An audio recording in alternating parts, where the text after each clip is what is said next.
Hi everyone, ನಮಸ್ಕಾರ ಎಲ್ಲರಿಗೂ. ನಾವು ಜಾಸ್ತಿಯಾಗಿ ಕೆಂಪು ಮೆಣಸು ಹಾಕಿ ಮೀನು ಸಾರು ಮಾಡ್ತೇವೆ. ಆದರೆ ನಾವು ಇವತ್ತು ಸ್ಪೆಷಲ್ ಆಗಿ ಮೀನದ್ದು ಗ್ರೀನ್ ಮಸಾಲ ಹೇಗೆ ಮಾಡೋದು ಅಂತೇಳಿ ನೋಡುವ. ಈ ಕೆಲವು ಮೀನು ಅಂದರೆ ಈ ಕಪ್ಪು ಮಾಂಜಿ, ಬಿಳಿ ಮಾಂಜಿ, ಪ್ರಾನ್ಸ್, ಅದೇ ಥರ ಅಂಜಲ್ ಮೀನು, ಇದರದ್ದೆಲ್ಲ ಗ್ರೀನ್ ಮಸಾಲ ಮಾಡಿದರೆ ತುಂಬಾ ಟೇಸ್ಟಿಯಾಗಿರ್ತದೆ.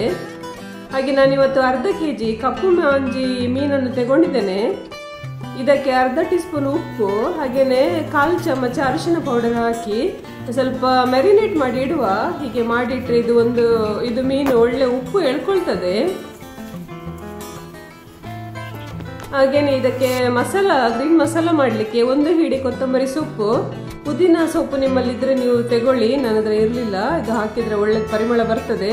1 ಈರುಳ್ಳಿ, 6 ರಿಂದ 7 ಬೆಳ್ಳುಳ್ಳಿ, 1 ಸಣ್ಣ ತುಂಡು ಶುಂಠಿ, ಹಾಗೇನೆ 4 ಹಸಿರು ಮೆಣಸಿನಕಾಯಿ ಬೇಕು. ನಾನು ಕಡಿಮೆ ಹಾಕ್ತಾ ಇದ್ದೇನೆ, ನಮ್ಮ ಮನೆಯಲ್ಲಿ ಮಕ್ಕಳು ಜಾಸ್ತಿ ಖಾರ ತಿನ್ನುವುದಿಲ್ಲ.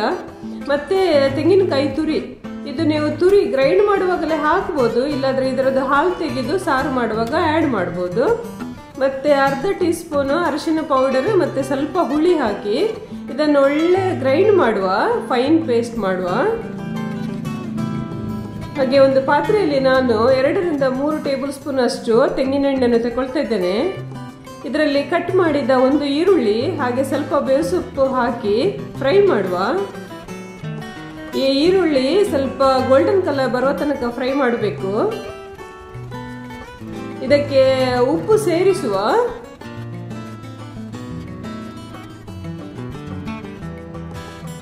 ನೋಡಿ, ಈರುಳ್ಳಿ ಫ್ರೈ ಆಗ್ತಾ ಇದೆ, ಆದ್ರೆ ಇನ್ನೂ ಕೂಡ ಸ್ವಲ್ಪ ಫ್ರೈ ಆಗಬೇಕು. ನೋಡಿ, ಹೀಗೆ ಬರಬೇಕು ಕಲರ್. ಅದು ಗೋಲ್ಡನ್ ಕಲರ್ ಬಂದ ಮೇಲೆ ಅದಕ್ಕೆ ನಾವು ಕಡಿದಿಟ್ಟುವ ಮಸಾಲವನ್ನು ಸೇರಿಸುವ. ಇನ್ನು ಈ ಮಸಾಲ ಹಾಕಿದ ಮೇಲೆ ಇದನ್ನು ಈರುಳ್ಳಿ ಜೊತೆಗೇನೆ ಸ್ವಲ್ಪ ರೋಸ್ಟ್ ಮಾಡುವ. ಸ್ವಲ್ಪ ಹೊತ್ತು ಇದು ರೋಸ್ಟ್ ಮಾಡಬೇಕು, ಯಾಕೆಂದ್ರೆ ಈ ಮಸಾಲದಲ್ಲಿ ಒಂದು ಹಸಿ ಪರಿಮಳ ಇರ್ತದೆ.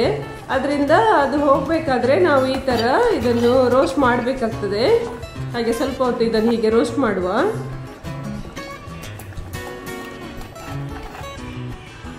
ಇಲ್ಲಿ ನಾನು ಕೊತ್ತಂಬರಿ ಹಾಗೂ ಜೀರಾವನ್ನು ಮಿಕ್ಸ್ ಮಾಡಿ ಹುಡಿ ಮಾಡಿಟ್ಟಿದ್ದೆ. ಅದರದ್ದು 1 ಟೀ ಸ್ಪೂನ್ ಹುಡಿ ಸೇರಿಸಿದೆ.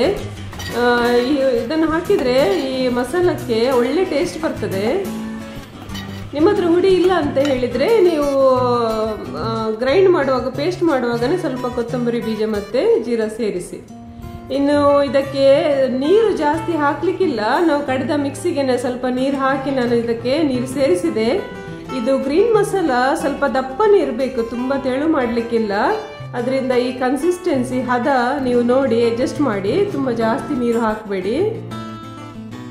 ಇದು ನೀರು ಹಾಕಿದ ಮೇಲೆ ಒಳ್ಳೆ ಕುದಿ ಬರಬೇಕು, ಕುದಿ ಬರಲಿಕ್ಕೆ ಬಿಡುವ.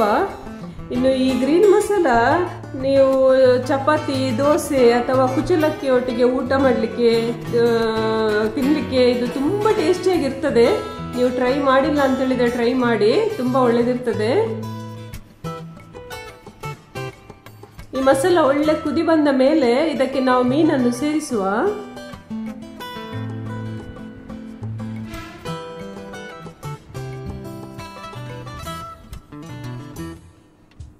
ಈ ಮೀನು ಸಾಫ್ಟ್ ಆಗಿರುವ ಕಾರಣ ಇದು ತುಂಬ ಹೊತ್ತು ಬೇಯಲಿಕ್ಕಿಲ್ಲ.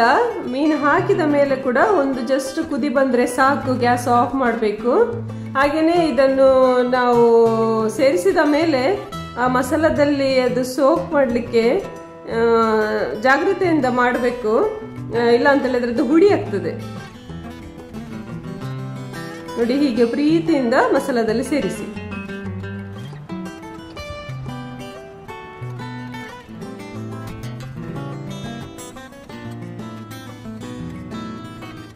ನೋಡಿ, ಇದಕ್ಕೆ ಕುದಿ ಬಂತು, ನಮ್ಮ ಗ್ರೀನ್ ಮಸಾಲ ರೆಡಿ ಆಯಿತು. ಈ ಥರ ಒಂದು ಟರ್ನ್ ಮಾಡಿ ಇಟ್ಟುಬಿಡಿ, ನಮ್ಮ ಮಸಾಲ ರೆಡಿ ಆಗಿದೆ.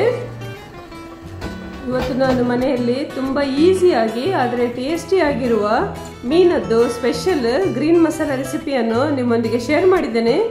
ಇದು ನೀವು ದೋಸೆ, ಚಪಾತಿ, ಕುಚಲಕ್ಕಿ ಒಟ್ಟಿಗೆ ನೀವೊಂದು ಒಳ್ಳೆ ಕಾಂಬಿನೇಷನ್, ನೀವು ಟ್ರೈ ಮಾಡಿ ನೋಡಿ. ನಿಮಗೆ ಇಷ್ಟ ಆಗ್ಬೋದು ಅಂತೇಳಿ ನಾನು ಅಂದ್ಕೊಳ್ತೇನೆ. ಹಾಗೆಯೇ ಇದು ಹೇಗೆ ಆಗಿದೆ ಅಂತೇಳಿ ನನಗೆ ಕಮೆಂಟ್ ಮೂಲಕ ತಿಳಿಸಿ. ಈ ವಿಡಿಯೋವನ್ನು ನೀವು ಲೈಕ್ ಮಾಡಿ ಹಾಗೂ ಬೇರೆಯವರಿಗೂ ಶೇರ್ ಮಾಡಿ. ಈ ಚಾನಲನ್ನು ಸಬ್ಸ್ಕ್ರೈಬ್ ಮಾಡಿ. Thank you so much.